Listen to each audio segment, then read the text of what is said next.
Noong Marso 11, 2026, sa pagdinig ng Komisyon sa Paghirang, CA, habang pinagdidebatehan, ang pansamantalang paghirang ng kapunta, general at matataas na opisyal ng AFP.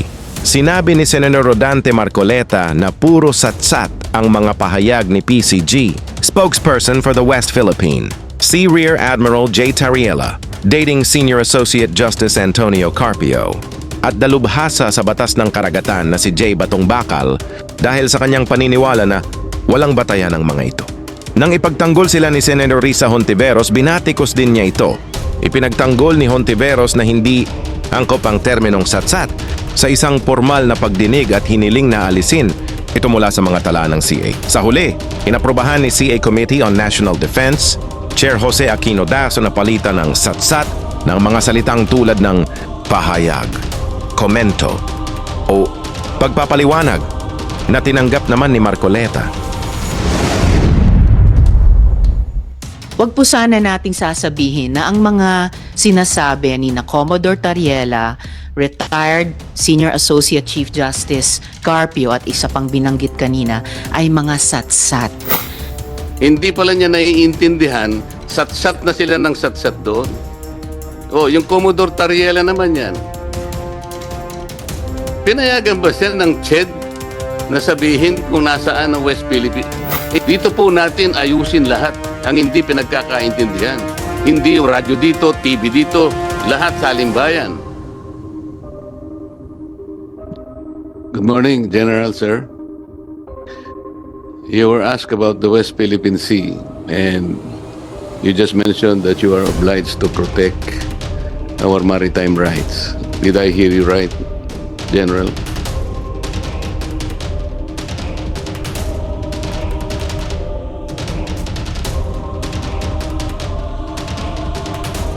Yes, Mr. Chair, Your Honor. Were you briefed as to the extent of our West Philippine Sea? Yes, Mr. Chair, Your Honor. Per our mandate in the AFP, we assert our rights to protect the rights of to protect our rights in the WPS and in the Philippine Army. Our primary concern is protect the community and to secure the land, Your Honor. Yes, General, I believe you. That is your mandate. You have to protect our maritime rights. I'm asking you, do you have an idea as to the extent of our maritime rights as regards the West Philippine Sea? Hanggang saan po yung ating maritime rights if we speak about the West Philippine Sea? Thank you, Mr. Chair, Your Honor. To my knowledge, our maritime rights is based on the decision of the 2016 arbitral ruling and based on international order, Your Honor. So, based on the international order and the maritime or the arbitral ruling of 2016, what does it say? Hanggang saan po? General, simple po yung tanong. Hangganan lang po tinatanong ko. So, sinasabi po ninyo, international order or the arbitral tribunal, ano pong sinabi niya kung saan ang hangganan ng ating West Philippine Sea?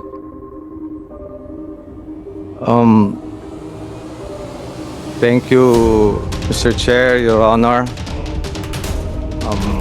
With regards to the extent of our rights, to my knowledge, we have to practice or we have to assert our rights up to 200 nautical miles as part of our EEC, Your Honor, as well as to maintain our territorial integrity, Your Honor. Mr. Chair, ang tinatang ko po ay hanggang saan ang extent ng ating West Philippine Sea sapagkat tama naman po na kailangan ipagtanggol po natin ito. Wala pong debate doon, General. Wala pong makakaiwas doon sa pananagutan.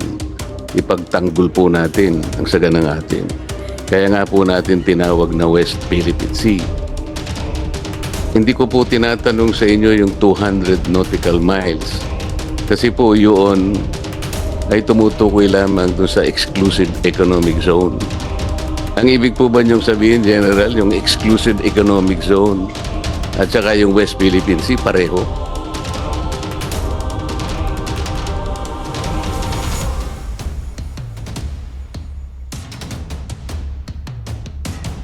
Thank you, Mr. Chair, Your Honor.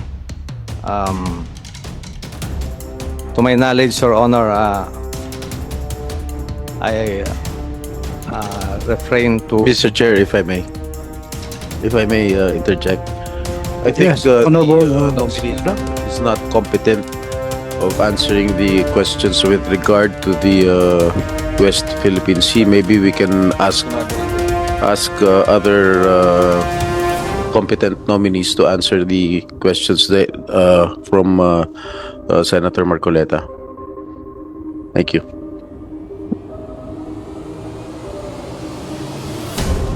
The chair would like to. May I know what is your position, General? Assignment. Thank you, Mr. Chair, Your Honor. Currently, I'm serving as Infantry Brigade Commander in the Philippine Army of... So you're not privy to the situation and the condition of the West Philippine Sea? For the Philippine Army, sir, our mandate is to support the effort of the Philippine Air Force and the Philippine Navy. And part of that is to enhance our maritime domain awareness, Your Honor. But mostly on our communities in our respective area of responsibility, Your Honor.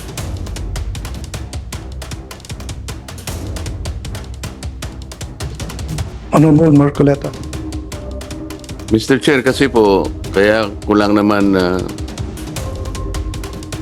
binibilibor ang isyong ito dahil sa tanong po ni Congressman Albano. At tama naman po yung sinagot ni General. Ipapagtanggol naman talaga natin ang ating maritime rights, sabi niya, in the West Philippine Sea. Alam po ninyo, Mr. Chair, kung hindi po kasi natin alam ang hangganan ng saganang atin, pati po yung mga fiscal policies natin magkakaproblema eh. Pati yung ating operational policy. Ano po ang ibig ko sabihin, Mr. Chair? Ayun lamang pagpapatrolya po ng halimbawa ng Philippine Navy. Hindi naman niya alam kung hanggang saan. Hindi ba kailangan alam natin hanggang saan ang ating i-enforce ang ating mga batas? Yung enforcement po ng batas natin, dapat tukoy na tukoy po natin yung hangganan. Ang ibig po ba ninyong sabihin, General, sa kalakihan po ng Armed Forces of the Philippines, hindi po nila nabanggit sa inyo para sa ganun alam natin kung anong ating ipinagtatanggol? Yung isang Commodore sa Philippine Coast Guard, nagpupunta sa lahat ng mga paaralan, nagsasalita tungkol sa West Philippine Sea. Meron pa nga po ako nakitang reel sa social media, Mr. Chair. Ang una niyang tanong sa mga estudyante, mga kabataang estudyante, where's the West Philippine Sea? Siguro po, General, napanood na ninyo siya. Maraming pagkakataong pumupunta sa mga eskwela. Okay lang naman po yung ituro natin talaga eh. Tulungan natin ang ating mga kababayan, mga estudyante, lahat. Para malaman nila, ano ba yung West Philippine Sea? Ang problema po, General, hanggang ngayon, wala pang nagdo-drawing ng West Philippine Sea. Eh marami pong nagsasabi sa atin, paulit-ulit na lang nating sinasabi ito eh. Kasi po 14 na taon nang nakararaan, pinado-drawing po talaga. Pangulo na ng Pilipinas ang nagsabi sa magitan ng kanyang administrative order. 14 years ago, sinabi na po eh, i-drawing ninyo ang mapa ng Pilipinas kasama ang West Philippine Sea At sabi pa niya sa DFA, pagtulungan nyo ng NAMRIA para i-deposit ninyo yung mga mapa at mga kaukulang charge sa opisina ng UN Secretary General. At i-notify nyo lahat ang international organizations. Mr. Chair, ito po yung mga hakbang, ito po yung mga steps para sa ganun, mai-drawing natin ang West Philippine Sea. Eh bakit hanggang ngayon po hindi na i-drawing? Yun lang naman po yung tinatanong natin. Eh sasabihin na naman natin,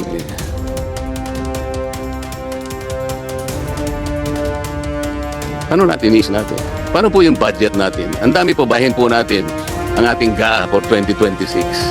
Department of National Defense, Department of Natural Resources, Environment, pati po siguro DOTR. Mapapansin niyo dyan, may budget na nakalaan para sa West Philippine Sea. Hindi po ba malinaw man lang dapat alam natin ang hangganan, General?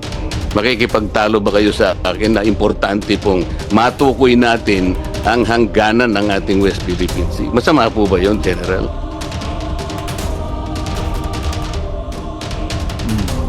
Thank you, Mr. Chair, Your Honor. We welcome the idea, sir, and rest assured that this will help us to understand more on the status of the WPS issue in the armed forces. And we assure you, Your Honor, that the armed forces will always follow the national policy direction of the government, and we will always follow the chain of command, the directive of our higher headquarters, Your Honor. Salamat po sa sagot ninyo, General. Sa mga tweet, sumasang-ayon po kayo na dapat lamang talaga matukoy po natin ang hangganan ng saganang atin. Tama po yun? Thank you, Mr. Chair, Your Honor. Hindi, tama po yun?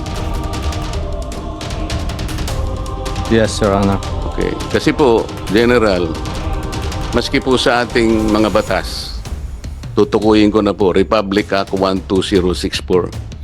Pag binasa po ninyo ang definition ng West Philippine Sea, tumutukoy po sa maraming bagay ng ating karagatan. Una na po yung ating Luzon Sea, yung ating Exclusive Economic Zone, yung Bajo de Masinloc, and the maritime features of the Calayan Island Group.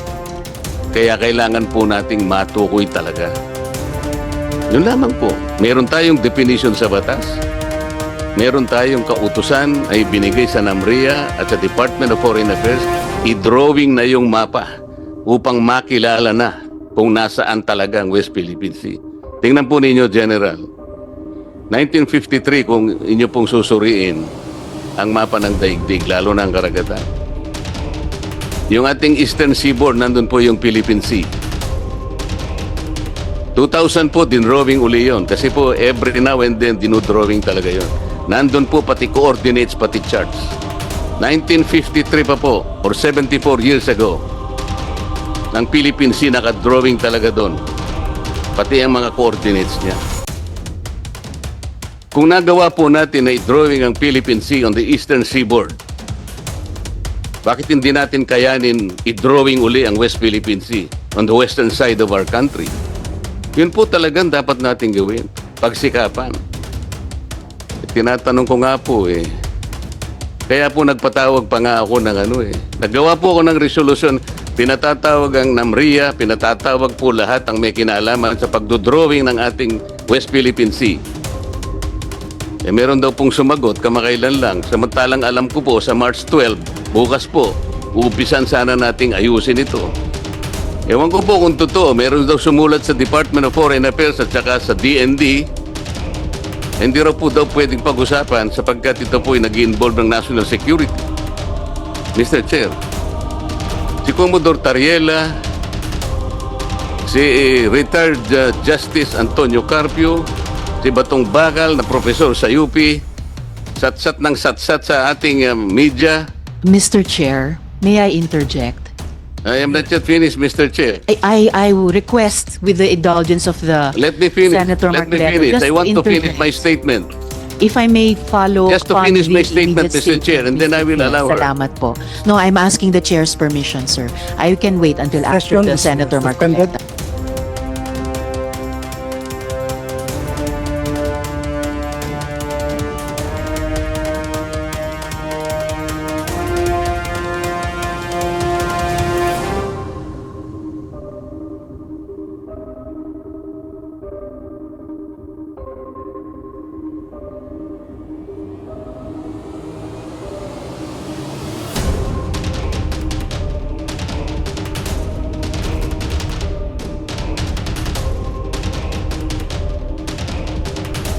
Resume. Thank you, Honorable. Nagtaka lang po kasi ako, Mr. Chair, kahapon. Bigla na lang nangyari na sumulat daw kaya hindi ko po nalam kung totoo. Pero sinabi po ni Chairman ng Foreign Relations kagabi lang na defer muna yung aming meeting o hearing bukas dahil nga po ang hindi ko po sinasabi. Sumulat daw po ang pati NAMRIA at ang DND na ang matter na to will involve national security. Kaya lang po ako nagtaka sapagkat yung mga iba na nagpunta sa media nagsasalita about West Philippine Sea, wala naman pong nagsasabi na huwag ninyong pagtalunan yan. Eh yun po ay media pa po yun kumakalat sa buong Pilipinas. Kaya minabuti ko na pong dito namin pag-usapan, dito na lang sa Senado, pagkatapos sasabihin nila, kung totoo pong sinabi nila, nakakapagtaka naman, bakit hindi natin dito pag-usapan? Anong national security ang involved dito? Yun lamang po, Mr. Chair. Salamat po. Thank you, Honorable Marcoleta. Honorable Luis Ontiveros.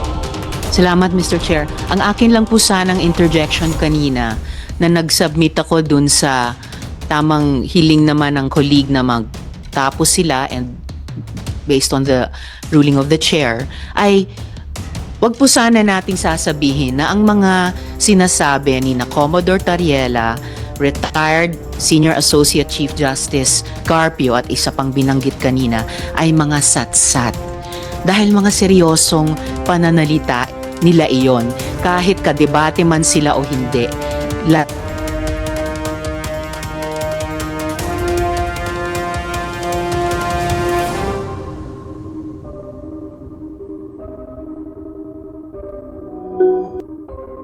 Alam po ba ninyo kung bakit ko Honorable ginamit? Marcoleta. Alam po ba niyo kung bakit ginamit ko yung satsat? Hindi ko lang po alam kung ano ang pagkakaintindi po ng ating kasama ron. Pero yung satsat po, walang implication na masama yun. Kaya ko po ginamit yung salitang satsat. Kapag sila po'y nagsasalita, wala pong batayan Halimbawa po, yung sinabi ni Justice Carpio, hindi na po kailangan ng coordinates para po i-delimit natin ang exclusive economic zone. Mali po yun Magkakamali po, pati ang mga taong bayan maniniwala sa kanya sapagkat dati siyang magistrate ng Supreme Court. Mali po yun Ang dami pong babanggain na artikulo ng UNCLOS pag pinilit niya yun. Pati po yung mga pasabi, regular na reminders po ng opisina ng UN Secretary General. Kaya ko po sinasabing satsat. Yun naman pong professor sa UP. Ano pong pinagsasasabi niya? Nag-submit na raw po ng mapa ang NAMRIA sa United Nations. Satsat din po yun, Mr. Chair. Kahit nga po ngayon dito, matutukoy natin, i-open lang natin ang website kung alam po nung professor ng UP na wala tayong sinasubmit na mapa. Alam po ba niyo kung pinapakitang mapa ng NAMRIA? Administrative map, Mr. Chair.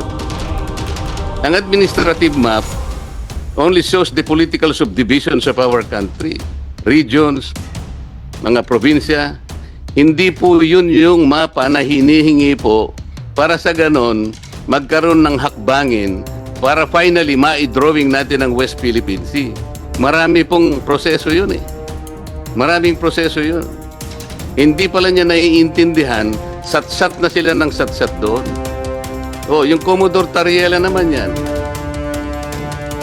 Pinayagan ba siya ng CHED na sabihin kung nasaan ang West Philippines? Hindi naman niya po tinutukoy. Pakinggan po natin yung kanyang discussion.